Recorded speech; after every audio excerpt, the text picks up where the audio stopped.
Nabi Yusuf nafsunya mau nafsu. Ile tanyo bener, pamai tanyo bener, gure tanyo bener, nggak selamat dunia akhirat. Ada satu dokter kiai juga profesor ngomong dia begini, saudara-saudara kalau sholat nggak perlu barisannya itu stop-stopnya nggak perlu apa-apa, rekan-rekan nggak apa. Tuh, tapi dalam hadis kalau tidak ada setan-setan di antara rekan-rekannya stop, nah yang bagus berarti setannya ikut sholat. Ini orang kepingin kucucuk bun-bunan dulu. Kapan setan sholat? Bos. Setan katanya sholat. Ini nyeleneh, kapan setan sholat? Rusak. Yang nyeleneh banyak. Ada yang bilang jubah serban itu pakaian Arab. Jadilah Islam, jangan jadi Arab. Aku bingung, di mana profesor ini ngaji jubah serban pakaian Arab? Di dalam Al-Quran yang pakai jubah itu orang Yahudi, orang Nasrani. Bukan orang Nasrani, Bani Israel. Anaknya Nabi Yakub Israel. Anak Nabi Yakub itu 12. 10 dari istri pertama, 2 dari istri kedua. Dari istri kedua Benyamin, Yusuf dengan Benyamin. Nah, anak-anak Nabi Yakub digelar Bani Israel. Nabi Yakub itu Israel, Nabi yang berjalan malam. Ketika Nabi Yusuf diajak berzina oleh majikannya, Zulaikha, istri Raja Mesir namanya Tikfir, udah dibawa ke dalam kamar karena dia anak angkat, dibeli sebagai budak, dimerdekakan, jadikan anak angkat, dipelihara. Setelah remaja dibawa berzina, disuruh kunci pintu, kunci jendela, digoda sama Zulaikha. Nabi Yusuf nafsunya mau nafsu amarah bisu. Tapi di hati Nabi Yusuf ada burhan. Burhan bukan daun hantu, bukan. Burhan itu cahaya yang bisa membedakan yang hak dengan yang batin. Maka Nabi Yusuf berkata dalam hatinya, manalah pantas aku berzina. Aku hamba Allah, anak seorang nabi, cucu seorang nabi, cicit seorang nabi. Ini Burhan. Kalau aku mau nikah, ada baik-baik, ada ciptaan perempuan yang bisa aku nikahi. Dan mau kepada aku, karena dia ganteng. Dan kedua, manalah pantas wanita ini. Suaminya telah memerdekakan saya dari seorang budak. Kemudian saya diangkat dari anak, dipelihara baik-baik di istana, dikasih makan, dikasih baju yang cantik. Masa saya dinahi istrinya nggak pantas. Maka Nabi Yusuf pergi menuju pintu, lari, ditangkap jubahnya sama istri Tikfir, Zulaikha, robek jubahnya sebelah belakang. Begitu Nabi Yusuf buka pintu, si Zulaikha mengejar di belakangnya. Ternyata berdiri suami wanita itu di depan pintu.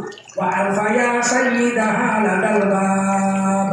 Keduanya mendapati sayyid wanita itu yaitu Tikfir berdiri di depan pintu. Kata Tikfir, oh, kamu ketahuan. Ngapain aja berdua-duaan? Kata Nabi Yusuf, bukan salah saya, yang salah istri. Kata istri Tikfir, yang salah dia, ini kan di kamar saya.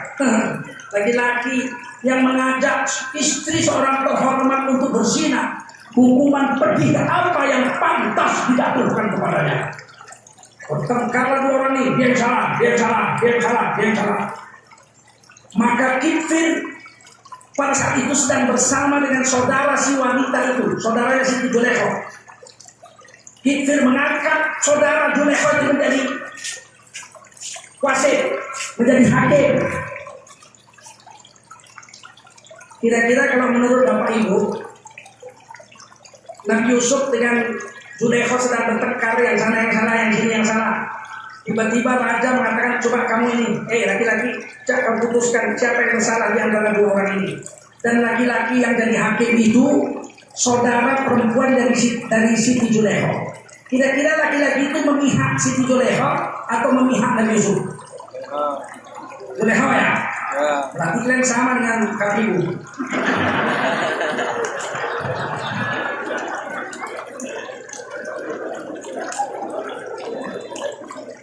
Ternyata laki-laki ini berpihak kepada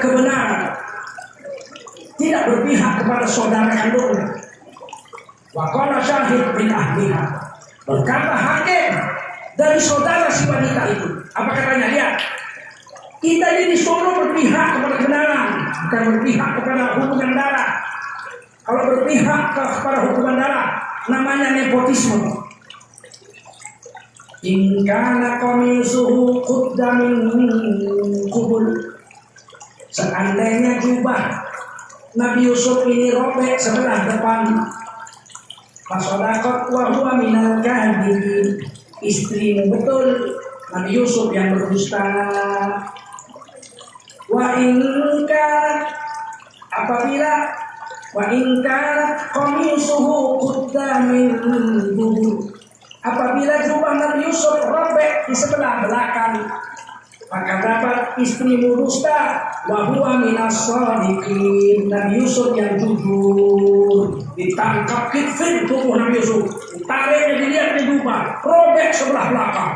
Ini perempuan ini udah mau ngeri juga. Robek jubah ngeri.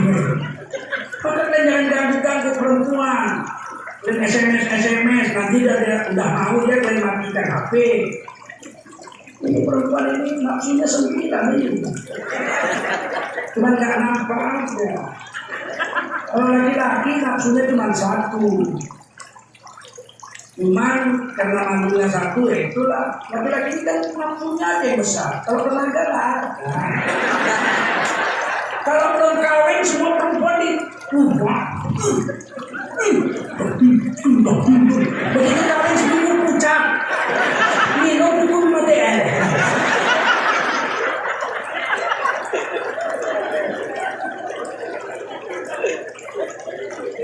Apa kata Kitfir? Begitu dilihat yang robek jubah sebelah belakang, kata Kitfir, hebat kau nak.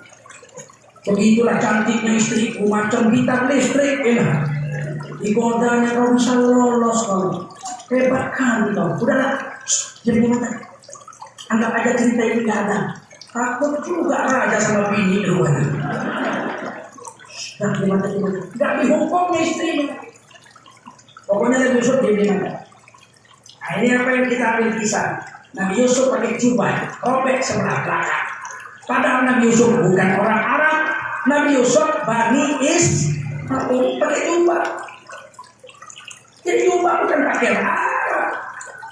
Memang di Arab ada juga. Ada orang itu pakai lidah, pakai sarung, pakai beruk lama, pakai peci. Ada. Dalam hadis riwayat azan Umar bin Khattab menyeret lidahnya untuk menceritakan mimpi tentang azan, tapi keduluan oleh Abdullah bin Zaid.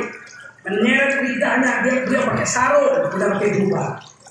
Tapi Rasulullah dari begitu banyak model baju yang ada di Mekah, ada baju Parsi, ada baju Romawi, ada baju Ethiopia, Afrika, ada baju Yaman, ada baju Gifar. Yang diambil Nabi karena ahabbu thiyab ila Rasulillah SAW al-qamis, baju yang banyak model, yang satu diambil Nabi untuk dipakai Nabi adalah jubah al-qamis. Maka menjadi sunnah lagi jubah. Karena dipilih Nabi dalam hadis Tirmidzi. Ketika saya pulang ke Cina, saya Cina, karena tak musibah. Walaupun saya Cina, saya tidak pro Cina. Cina yang serakah harus dibasmi, betul nggak? Maka begitu saya sampai di Cina, ternyata foto nenek-nenek, kakek-kakek kami semua pakai jubah. Kalau itu jubah bukan pakaian Arab. Bapak pernah nggak nonton film Jet Li? Tendangan tanpa bayang. Jeng jeng jeng jeng jeng jeng jeng. Pakai apa? Jubah. Berarti jubah bukan pakai apa?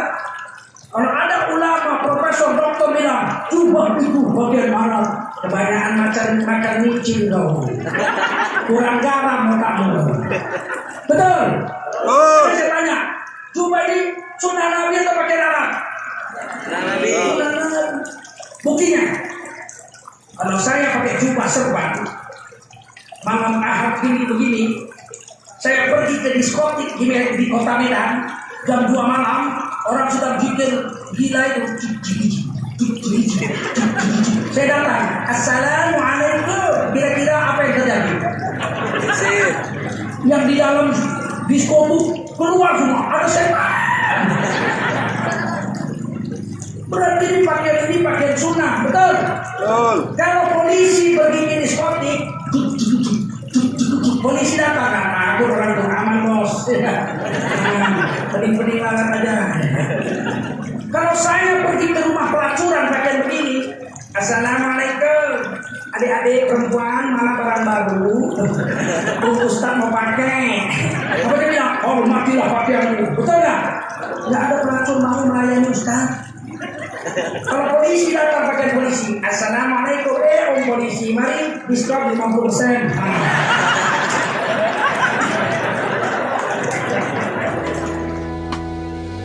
Ilmu tanyo bener, amai tanyo bener, gure tanyo bener, ngak selamat dunia akhirat. Ilmu tanyo bener.